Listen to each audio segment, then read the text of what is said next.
The House Where Lies Were Buried. A psychological thriller story, USA. Chapter 1, The Calls. The night began like any other, a restless stretch of silence that wrapped around the house and pressed against the windows. I had fallen asleep fully dressed, work clothes still clinging to me, too drained to peel them off. My phone buzzed itself into a grave beside the pillow, vibrating once, twice, until the light died out. I didn't notice until dawn. 73 missed calls. Every single one from my mother. Her voicemail was cracked, breathless, like she'd been running through broken glass. Don't come home. Dad isn't dad anymore. He killed your brother, and he's looking for you. The phone slipped in my hand. My stomach pitched. Her words echoed in the hollow of my chest, but my body moved on instinct. Keys, jacket, engine roaring before I let myself think.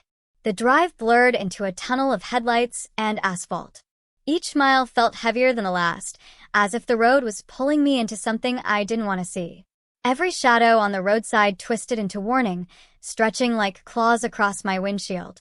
When I turned down the familiar gravel road, headlights sweeping over the porch, my breath snagged in my throat.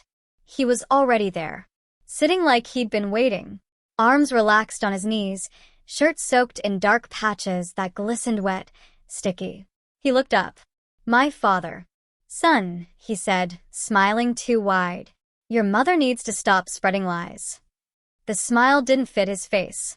It stretched over the man who taught me to throw a baseball, who pressed my hands to the wheel at 16, who corrected my posture when I slouched. But beneath it all, I smelled copper. Saw stains at the creases of his fingers. Noticed the axe leaning against the porch rail. Wiped, but not clean. Something inside me splintered. A voice whispered, "This isn't him." Another voice replied, "It's always been him. You just never looked close enough." Chapter 2, The Hollow Road. I didn't ask about my brother. I didn't scream. I didn't run. My voice belonged to someone else when I asked, "Where's Mom?" "She's resting." His tone was too casual. "She panics. Makes things up." The lie hit me cold. My mother didn't panic. She endured. She bent herself into silence through years of his temper, his long shadows, his unspoken rules. She didn't panic, she survived. And that's when the betrayal began to seep in. I saw bruises I never questioned. Heard echoes of slammed doors. Remembered the way my brother avoided dinner, the nights he wouldn't meet Dad's eyes. And I remembered Mom's flinch whenever his voice cracked sharp across the room. Memories rearranged themselves, puzzle pieces I had forced apart now snapping together. I nodded that night, like I believed him, like I was still the obedient son. Told him I was tired from the drive, that I'd see him in the morning. But something already shifted. Beneath my ribs, a storm was building. I didn't go inside. Not then. Instead, I drove away with headlights cutting through the dark, heart pounding against a truth I didn't yet have the courage to face. Chapter 3, Masks and Splinters. The days that followed became a blur of performance. I returned to the house as if nothing had changed, ate meals across from him while silence filled the air, forced laughter at his dry jokes. On the surface, he carried on as though nothing fractured between us. Coffee at dawn, lawn mowed, groceries bought. The image of a father, a neighbor, a husband. But I saw him differently now. The cracks bled through. He would pause in the middle of a task, staring into the woods. His nails were raw from scrubbing, faint red always lingering beneath them. Sometimes he'd stop mid-sentence, eyes narrowing at me like he wondered how much I knew. I started digging. Quietly, carefully. Hospital records from years back, injuries Mom explained as accidents. Old police reports, calls that were dismissed as domestic disputes with no follow-up. Neighbors whispered when I pressed. We heard shouting. One woman admitted. We saw bruises, but you know how it is. People mind their own business. Their silence tasted like complicity. Chapter 4, The Hunt for Proof. My brother's phone was still active. That detail nagged at me. I traced his last location. Not miles away. Not gone. Right here, at the house.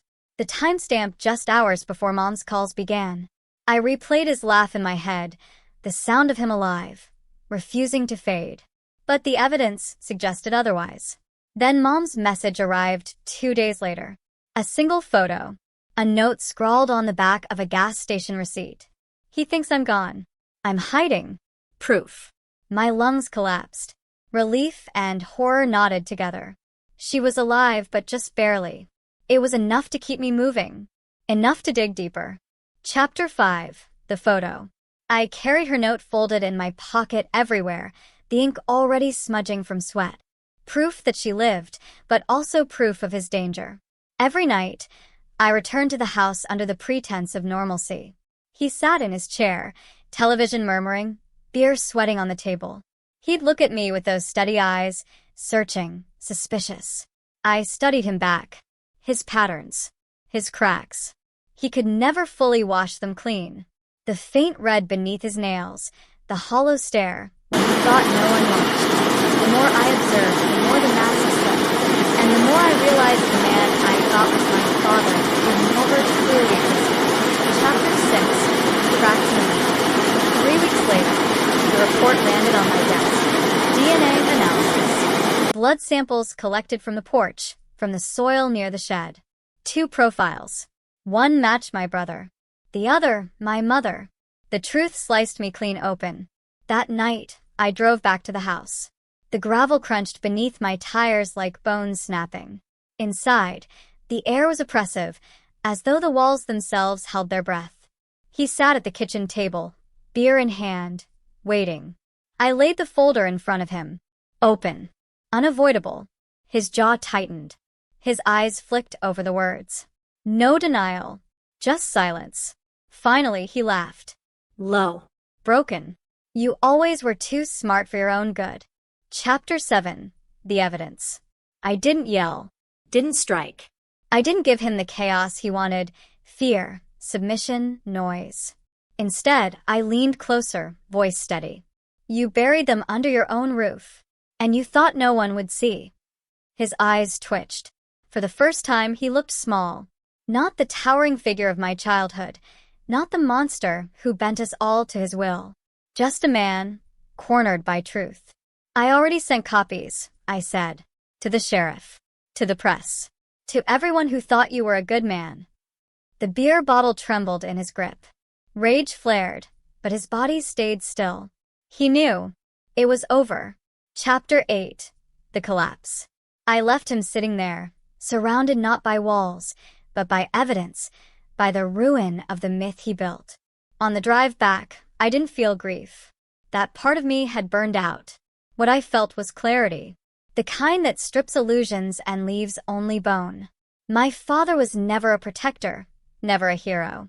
He was a predator dressed as family. And now the mask was gone for all to see. I didn't save my brother. Couldn't save my mother. But I ended the lie. And in that silence, with the road stretching ahead, I understood something final. He had lost everything in a single moment. And I finally walked away free.